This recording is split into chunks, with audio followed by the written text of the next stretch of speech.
Welcome back. It's ChRAWnology, an episode-by-episode recap of WWF's Monday Night Raw, starting at the beginning and going until we stop. My name is Dave Thackara. That's Neil Trauma over there. Here I Hey, am. Neil, what's up? I'm over here. I'm doing well. A little bit of peeling back the curtain here, Dave, for all the listeners. You see, normally Dave and I record this show during the day. We take, a half hour or so off from our quote unquote busy work days to do this Raw podcast for y'all. But because of circumstances this week, we're recording it on a Saturday night, which is exciting because it means we're both drinking, and being slightly buzzed is going to make this episode of Raw more interesting. Am I right? It's the only possible thing that could make this episode of Raw better than it actually was. Dave, I am so over this WrestleMania 9 build, and I texted you this during the week when I was watching the show. I am so over this. Well, let's take another sip and let's recap where we are both in the wrestling world and the real world. In reality, it was March 8th, 1993. This was 4 days after the Directors Guild of America awarded Steven Spielberg all of the honors for his work for Schindler's List. It was just a few hours before Lenny Kravitz released the epic album Are You Gonna Go My Way, with the incredible music video that came along with the title track. And this was the same day, March 8th, 1993, that the world was introduced to Beavis and Butthead for the very first time on MTV. Man, now, did you look it up, Dave? I wonder what got better ratings, Raw or Beavis and Butthead? Were they on head-to-head, I wonder? I don't think they were on head-to-head, but I got to imagine that the same crowd was watching both. I don't know that for sure. I don't know that for a fact. I just know it to be true. We'll just go with that. It's 2021, and if in your heart you think it's true, that just means it is. All right. So in the wrestling world, when we went off the air last week, as we're going on the air this week in the epic soap opera that is WWF, what is happening as this episode starts? Well, I mean, we are, like I said, we're building to WrestleMania 9, and they're building as the big match, and they're calling it half of the double main event. It's getting semi-main event billing, but honestly, this is the match they're putting all of their actual effort into, which is Hulk Hogan coming out of retirement, teaming with Brutus the Barber Beefcake, who has just come out of retirement, to challenge Money Inc. for the tag team championships of the world. And we open up the show with the Mega Maniacs, Hogan and Beefcake, doing this wacky, ridiculous, coke-fueled promo about strapping the tag belts to the front of their Harleys. Hogan claims that they've been training for the match by hitting Beefcake in the face repeatedly with a briefcase. And then Hogan, for some reason that I'll never understand, decides to sing an a cappella verse from The King and I. And then Jimmy Hart reveals that he has told the Megamaniacs all of Money Inc.'s weaknesses, which I suppose is the only part of this promo that makes any sort of sense. I'm sorry, Dave. I've said this before. I'm probably going to say it again before WrestleMania 9. But in my mind, Money Inc. are absolutely the baby faces in this feud. I don't care what anybody says. They're right. They're the good guys. This feud is stupid. It's ridiculous. I'm so sick of this. The feud is stupid, for sure, but they can't be the baby faces. IRS is taking to the microphone every single time and reminding everyone that they haven't paid their fair share of taxes. They're not the baby faces. This is two bad tag teams with one of them supposed to be over, and clearly they just miscalculated on everything about this match. This. Listen to me, Dave. Hear me out on this, okay? Imagine, now here's what happened. Here's what happened in this feud. Beefcake had this terrible accident that destroyed his face. He came out of retirement as a professional wrestler, okay? And he said, I'm going to fight people for a living. However, if I happen to get hit in the face one time, I could die. Now, imagine this. Imagine we were going to start doing this podcast, okay? And I was like, yeah, Dave, I'm all ready to do this Raw podcast with you. We're going to do this. We're going to do these shows. Oh, but by the way, if I speak for longer than 15 seconds at a time, I could die. I could pass on, okay? And then you agree. You say, okay, Neil, we'll do this podcast anyway. This is like then my best friend coming out and getting pissed at you for letting me do this podcast. It's like, no, you Like, you can't speak for 30 seconds at a time. You shouldn't host a podcast. You should do something else. You should write a blog, for instance, or you should draw cartoons of wrestlers, but you shouldn't host a wrestling podcast. I hate these people. He's a wrestler, and I'm supposed to be mad at Money Inc. because they touched him in the face one time. They're not wrong. All I know is that this promo just made me really uncomfortable for all of the reasons you described, but also because Brutus had his gardening shears, his hedge clippers, and he was swinging them about to and fro, and he got really close to the Hulkster's face. So Brutus's face, might, if this promo went slightly differently, might not have been the only one possibly career-ending and horribly damaged and disfigured. Yeah, career-ending, damaging face injuries. Times two. Jeez, Jiminy Christmas. Well, we eventually got into the episode. Macho Man Randy Savage apparently just came from the black hole. I think the Raiders were still playing in Los Angeles at the time, but either I way, think so. Macho was in black and silver. He was not the only one. Rob Bartlett also wearing a black and white tuxedo. And Vince McMahon looking like he should be singing in an a cappella group wearing a tuxedo still at this time, even though they want to drive home the point that they are uncut, uncensored, and uncouth, and they're all wearing formal wear. But we got right into the action. Match number 1, Money Inc., the promo targets from what we just saw, taking on a totally random tag team of El Matador, Tito Santana, and Virgil. And Vince McMahon brought us to the air by saying, "What a tag team combination with El Matador and Virgil." It's like, really? Because seems like this was just a dartboard, and they threw darts to see who was getting paired up against Money Inc. on that night. I'm going to say it's not 100% that, because believe it or not, believe it or not, Dave, El Matador and Virgil have actually teamed in the past No. to feud with Ted DiBiase and friends. They appear on the Tuesday in Texas pay-per-view as a tag team to challenge the combination of Ted DiBiase and the Repo Man, our old buddy, who Ted DiBiase at the time had hired to repossess his $1 million belt from Virgil. But be that as it may, it's not like they were a regular tag team combination. And if you want to know how high up on the totem pole of wrestlers Virgil is at this point in 1993, I am almost positive that he wasn't even in the Royal Rumble. This dude was not, I'm almost positive, this dude was not even in the Royal Rumble. Wow. So when you think of the idiots that they put into that 1993 Royal Rumble, pointless buffoons with no chance of winning, the fact that Virgil somehow didn't even manage to qualify, I don't really like his chances here. But what I did like, I don't know if you noticed this, they did not make a point on commentary, I don't think, of making too much out of the DiBiase Virgil connection there. Of course, they go back a very long Right. way in the WWF. I did love, if you watched before the match, if you were paying attention to the wrestlers instead of the announcers, DiBiase was pantomiming to Virgil that if he would like, he could give up on the whole match and come back over and shine DiBiase's shoes. He gave him the opportunity to do that. And that was a highlight of the show for me, honestly.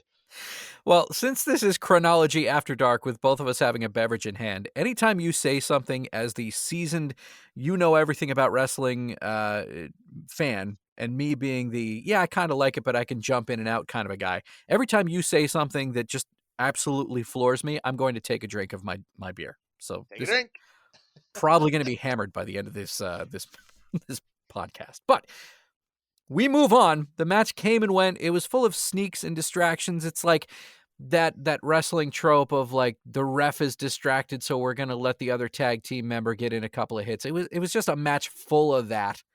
But eventually, no surprise to anyone, Money Inc. They won the match.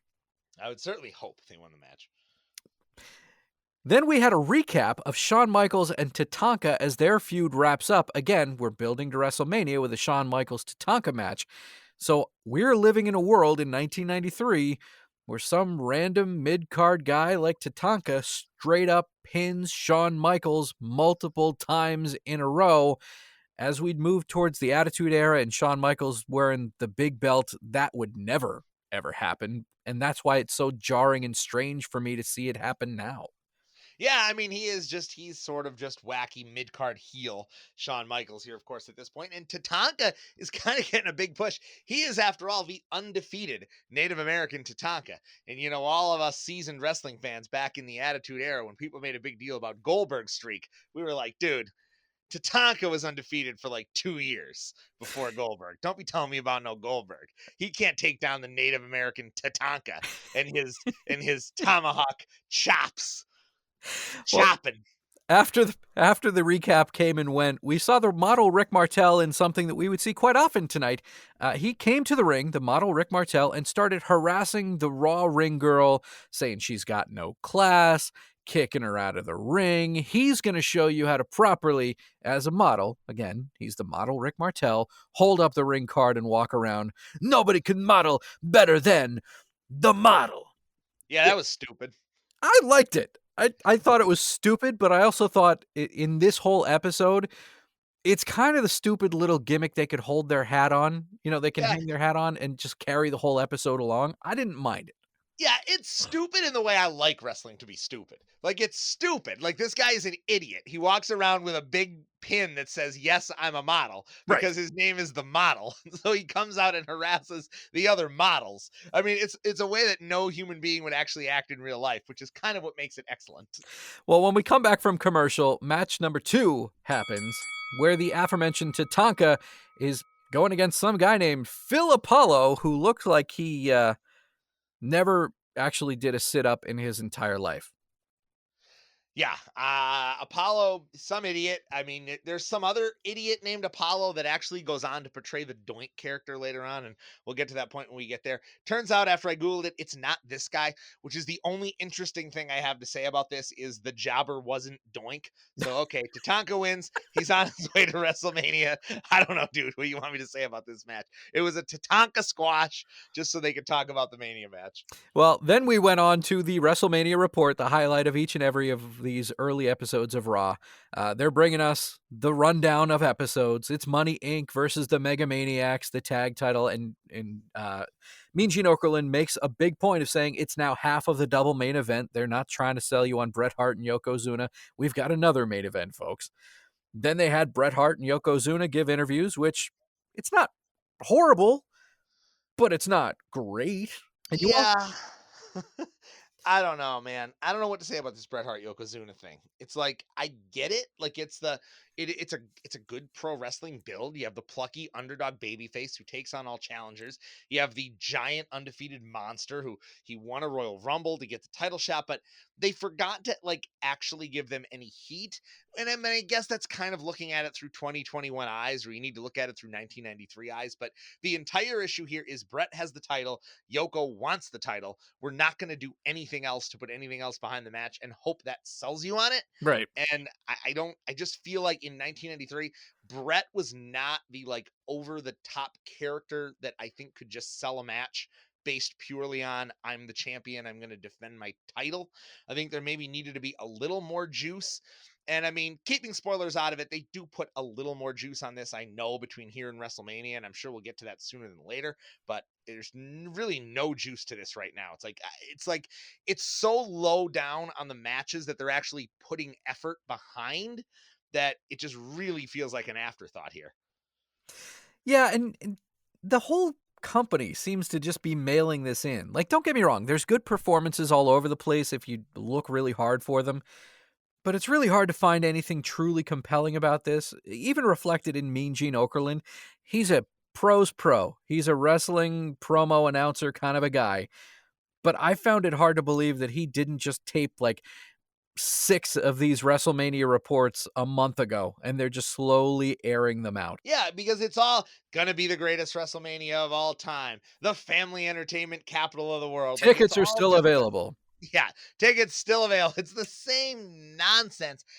And rebooking WrestleMania 9 has become like a bit of a trope on the internet, is the internet wrestling community at this point. Like, we all know this if you've been around long enough. I mean, you could very easily rebook WrestleMania 9 in a way that it's a good show instead of what we got. But I mean, this is what we're getting, so that's what we're here to talk about. And it's just so underwhelming. Like, I was really hoping that this would somewhat redeem WrestleMania 9, because I don't hate WrestleMania 9 on its own as a standalone show. But when you watch this build and then see what you got, it's like, man, just it's kind of just it really is. It's like wearing me out watching it. Well, before the WrestleMania report was done, we did get something that I'd never seen on Raw before, a Paul Bearer sighting. As they're talking up the Undertaker and Giant Gonzalez match, Paul Bearer whips out the full Paul Bearer persona in the promo for that match. Now, I don't want to ruin anything for you, but this would be the Undertaker's third WrestleMania, Neil.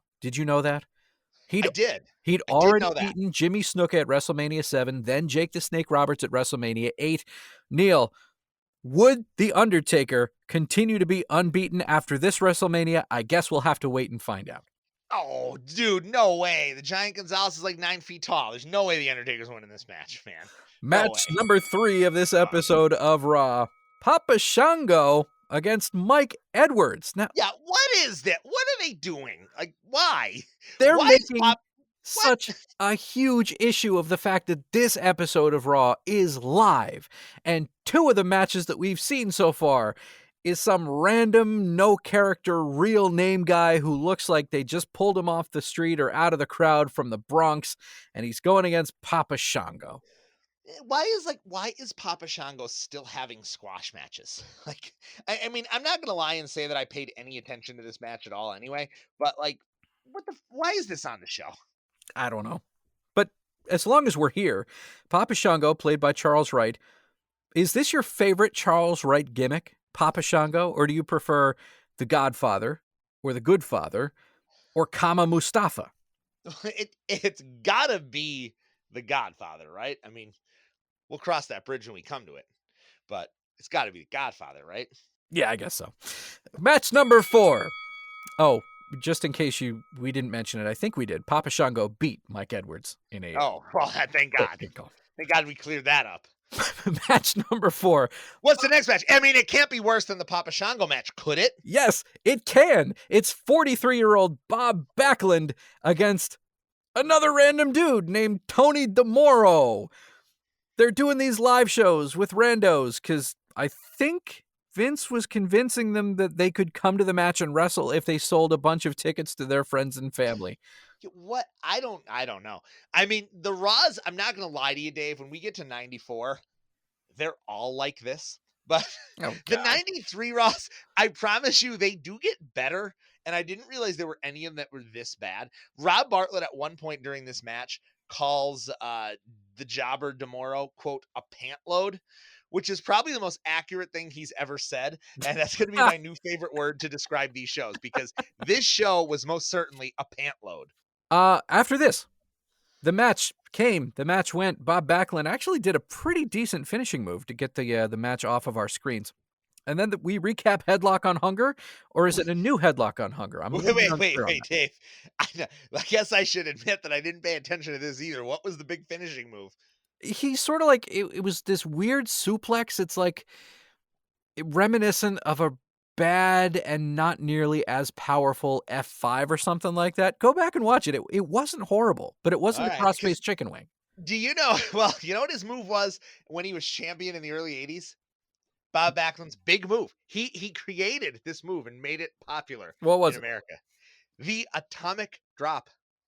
Wow, that's a pretty good move. That was Bob Backlund's finishing move. It won matches. All right. Now it's an opening. Yeah, I don't know. Headlock on Hunger is apparently still around. I only ever mention it in my notes because I know you were annoyed by it in the early days. It's your thing. Headlock on Hunger. I don't know, dude. I guess maybe they're doing another charity show. Great. Maybe.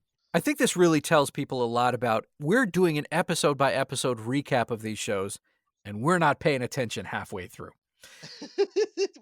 This show was awful. Rick Like, Martel is Martel back. comes back out. Rick Why is he Martel back? comes back out, kicks another Raw girl out of the ring, saying she has no class.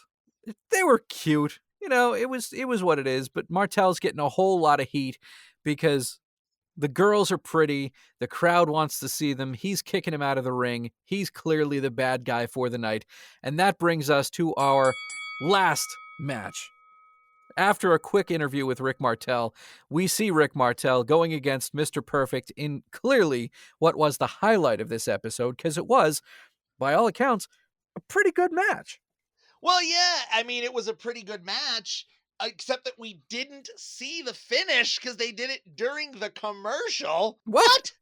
What? Like this? Okay, I'm convinced now. This We had to had be we intentional. had 2 commercial breaks during the match. 2 commercial breaks during the match. And if you're gonna stop the action that much, why can't you time it No, out right? I think, Dave, this has to be intentional. I think Vince's idea in these early shows was we're doing this live show and anything can happen. You've always got to be on your toes. We did that Undertaker match where they only wrestled for 2 minutes and then the show had to go off the air. There was that other stupid show where they pretended that the microphones didn't work. And I think this is more of that. I think they are intentionally screwing things up so that they could be like, this is a live show where anything can happen. That's the only No, possible explanation for this. no. We're 8 episodes in, and they've only done a couple of truly live shows. I think it's very clearly the producer is somebody's brother-in-law, or maybe it's even Shane McMahon or someone in the company with the last name of McMahon, and they just truly don't know what they're doing, or they can't communicate to the ref to like stall the match for another 30 seconds to get it the finish live on. They have to be able to Somebody's tell screwing the up. ref when to go home. I mean, they've done this forever in wrestling. There's no way. I don't know. I think there's no way it wasn't intentional, but I don't know. Yeah, I mean, decent match, but I mean, you're friggin' the way it ends during the commercial. So I don't know what. I don't know, dude. Well, it does end, and it ends with Mr. Perfect defeating the model Rick Martel, just in case you're keeping track of wins and losses at home. Again, it was a pretty good match. These guys are both good. I mean, the model Rick Martel, he was one of those like early Royal Rumble Iron Men from a couple years ago, right? He stayed in the match for like an hour. Absolutely. I mean, Model's a solid hand. I mean, Model and Perfect should have been better than it was. I mean, should have been. They just let them with this crappy show. They should have just given them the whole last half hour of the show and let them go and have a great match. Like they could do that. Remember that one great show in the beginning where they had Flair and Tito, and they had Yeah. Perfect and the Rooster, and they were both actually like really good matches where they let them wrestle. There's no reason why they couldn't have done that here, but they didn't. And I mean, it's a thing. This WrestleMania build it's a slog, dude. If this is any indication, and they do the preview in next week, and it doesn't sound any better. Well, let's move on. Since the title or the final match came and went, we had our winner, even if it wasn't a commercial break. Neil, what are your closing thoughts before I get to ask you Yeah, something that to was wrap our up the that show? was the main event, by the way. The main event is the match where they chose to have the finish happening during the commercial. By the way, Ugh. yeah, it Ugh. wasn't the Bob Backlund versus Damoro match. No, it was the main event. But yeah, I mean, my closing thoughts are just basically this is kind of a slog. Like I get that, shows with squash matches, this is how they did it back in the day. I have no problem with that. In fact, I'm all for it. I kind of wish that they did this model a little bit more with NXT than they've been doing these days. Like I have no problem with squash matches. It's just that like nothing happened on this show. The only thing that actually advanced the WrestleMania build was like maybe the Mega Maniacs promo where they announced that they made it a tag title match, but I think that would have been announced during the weekend shows anyway. So this was literally just squash matches where they talk about WrestleMania and not even really the interesting matches on WrestleMania. So this was possibly the worst Raw we've ever watched on this podcast. If we're ranking them, it's definitely bottom In the 2. words of Rob Bartlett, this show was a pant load. All right, so let me ask you something. Again, you are the wrestling. We're going to call you the expert on Let's this go with the show. I'm aficionado. the aficionado, and I come in and come out as I please, and more often than not, I'm out. So let me ask you this, Neil Trauma. We saw Bob Backlund on the episode today. Bob Backlund was WWF champion like for a long time. How? Well, I mean, like I said, the 80s, I've said this before, it was a different time, Dave. I mean, the early 80s when Backlund held the title, it was a different time. And up until that point, the WWF, as I think it was at the beginning of his reign, it was booked differently. Vince McMahon Sr., he always wanted to have a strong babyface champion. And they had Bruno Sammartino for many, many, many, many, many, many years, who was almost like a prototype Hogan in the sense that he was like a big, strong guy. And that was how he won, by being a strong man. And then you had Pedro Morales, who was a little bit more of like a fiery sort of character. And Vince decided he wanted to change it up, and he wanted to go with a guy with a legit amateur background. And as the story goes, he actually wanted Jack Briscoe, famously of the Briscoe brothers, brother of Gerald Briscoe, who would go on to become famous in retirement during the Attitude Era. But he wanted Jack Briscoe. He didn't get Jack Briscoe, so he settled on Bob Backlund, who was a legitimately great amateur wrestler, and he just wanted a clean cut all-American boy as his champion, which is what he got with Backlund. And Backlund had successful years as champion. He did. I will give him that. I mean, he was completely blown out of the water when wrestling changed forever, when the Hulk Hogan era hit, because suddenly it became much, much, much more about flash and, over the top bombastic characters, which Backlund very much was not. So it's not so much a problem with Backlund during his reign as it is a problem with the presentation of Backlund here in 1993. But lucky for us, eventually that presentation will change. So in a rare moment, they did learn from their mistakes. But, So after hearing that, can I assume that Bob Backlund is your MVP for episode 8 of no, Raw? no. Um, my MVP, I mean, this show was so terrible. Like, it was impossible to pick somebody. And I was actually really close to picking DiBiase just because I got such a kick out of his shtick with Virgil earlier on. But I guess I'm just going to go with Perfect because he's been a solid hand through most of these early shows, and we've never given him the award. So I'm going with Perfect. I choose the model Rick Martel. I think that the shtick that he did with the Ring Girls, basically moving the episode along, and I thought he had a really good match at the end, even though we didn't see the big finish. The model Rick Martel, very clearly my MVP for this episode, which wraps it up. Episode 8. Thank God it's done. And I actually only got through one beer. I thought this was going to be a 2-beer show easily, but it wasn't. I'm just going to enjoy my beer now by myself when we go off the air. But thank you, Dave. ChRAWnology After Dark. I love it. Thank you, Dave, for another fun show. Even though I'll tell you that I much, much, much enjoyed myself more doing this podcast with you than I did watching this episode of Raw. And of course, you're listening to us at placetobenation.com, the only place to be in your pop culture world. You're going to find us there. You're going to find us on Facebook. You're going to find us all around the interwebs. So thank you for joining us wherever you may be listening to us here week in and week out. We'll be back next week with another episode of ChRAWnology, which apparently will feature Kamala, Razor Ramon, Typhoon, and my broadcast partner, Dave Thackeray's former broadcast partner for 1 week on a classic rock radio station, Mr. Bam Bam Bigelow. I thought we agreed never to speak of that again, but we will be back. Thanks, Neil. Take it easy.